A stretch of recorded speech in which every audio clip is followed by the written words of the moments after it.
Calcula la aceleración con la que un bloque de masa m desliza por la superficie de un plano inclinado que forma un ángulo alfa con la horizontal, si no existe rozamiento. Es decir, vamos a hacer la resolución de una cuestión teórica en la que debemos calcular con qué aceleración caería por un plano inclinado un objeto que tiene una masa m, pero, y esto es importante, en ausencia de rozamiento.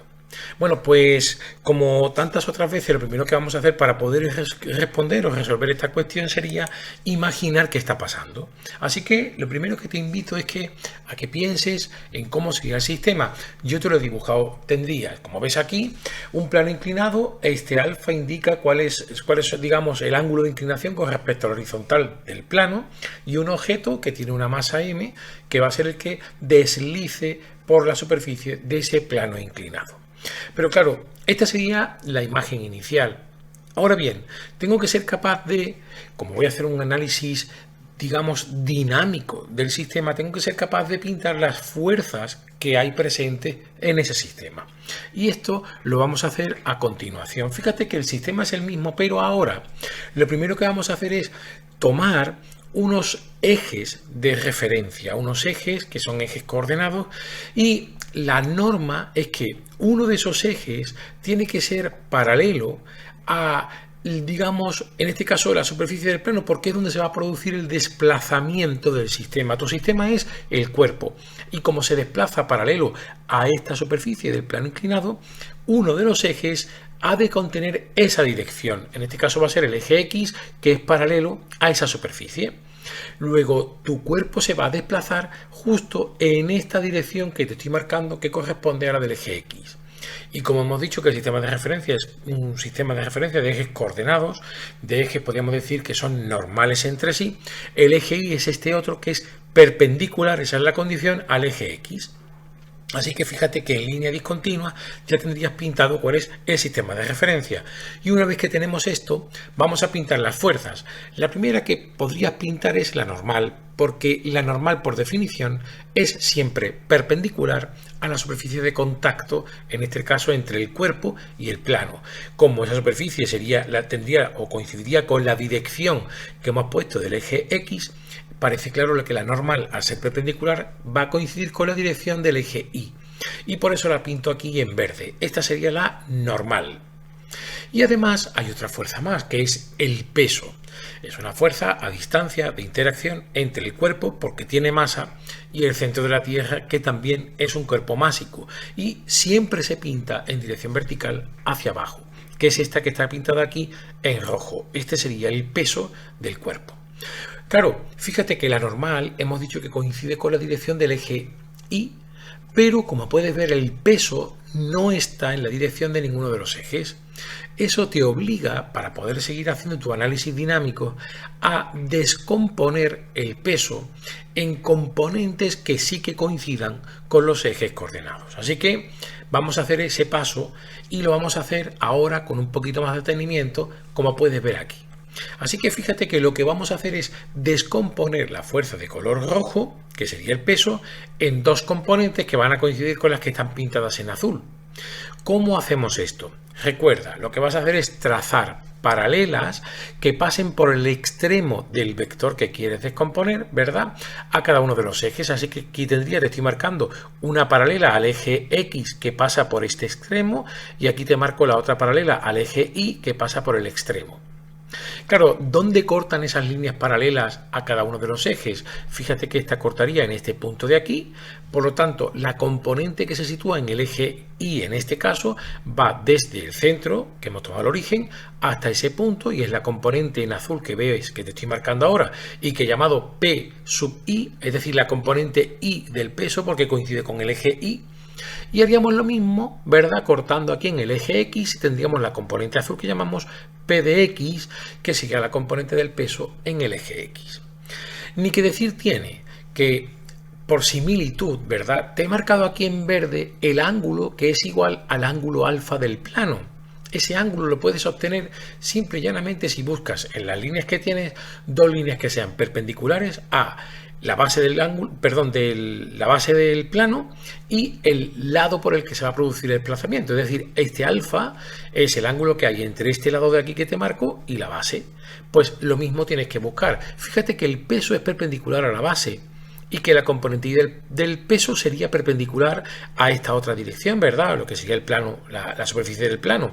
Pues el ángulo que hay entre ambos vectores es también alfa, por eso está pintado de color verde. Una vez que tenemos todo esto claro, vamos a ver cómo podríamos escribir las componentes x e y del peso en función de lo que conozco que sería el peso del cuerpo. Y para eso basta un pequeño repaso de trigonometría básica. Fíjate que en este caso, ¿verdad?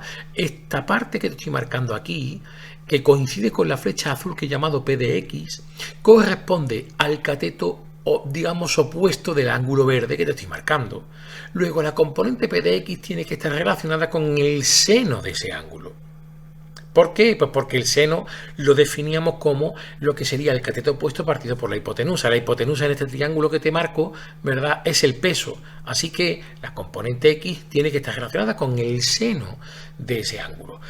De la misma manera, la componente Y sería el cateto contiguo de ese ángulo. Así que la componente Y del peso estará relacionada con el coseno del ángulo.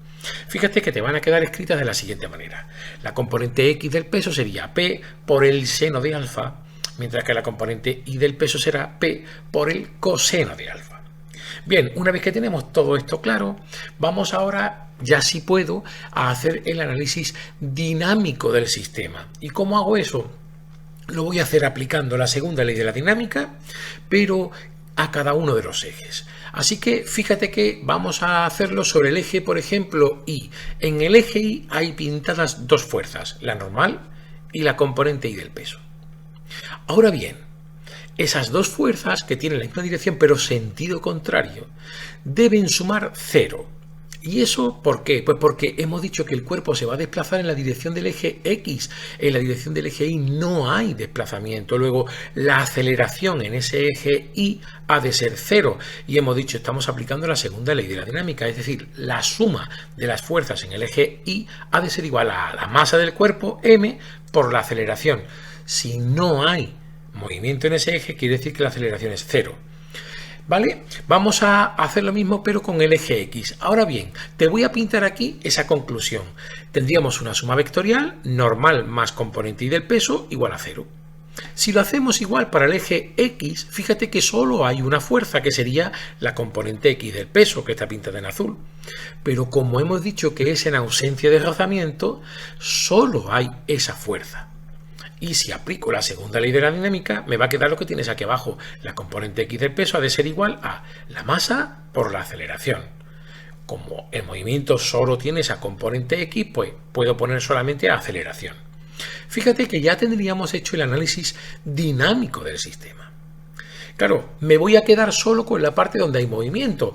Como no hay rozamiento, digamos que esta primera ecuación que yo he sacado aquí no tiene mucha validez en este ejemplo. Si nos centramos en la segunda ecuación, la que hace referencia al eje X, podríamos poner esta igualdad en función de la componente X del peso que habíamos escrito antes. Por lo tanto, me va a quedar que sería P por el seno de alfa ha de ser igual a M por A. Pero te recuerdo que el peso es el producto de la masa por la gravedad, así que lo voy a escribir como M por G, que sería este famoso P, ¿verdad? Por el seno de alfa ha de ser igual a M por A. Y claro, como puedes ver, tienes el valor de la masa del cuerpo en ambos miembros de la ecuación. Eso quiere decir que puedes cancelar la masa.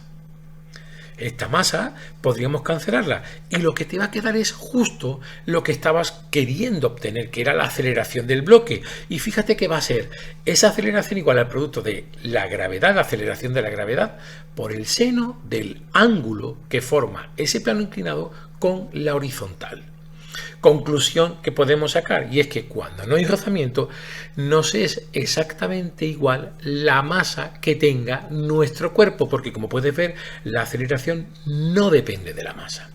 Con esto queda resuelta la cuestión. Si te ha gustado, por favor dale al me gusta, y si te suscribes al canal me ayudas muchísimo a poder seguir manteniéndolo y a poder seguir haciendo vídeos como este. Muchas gracias.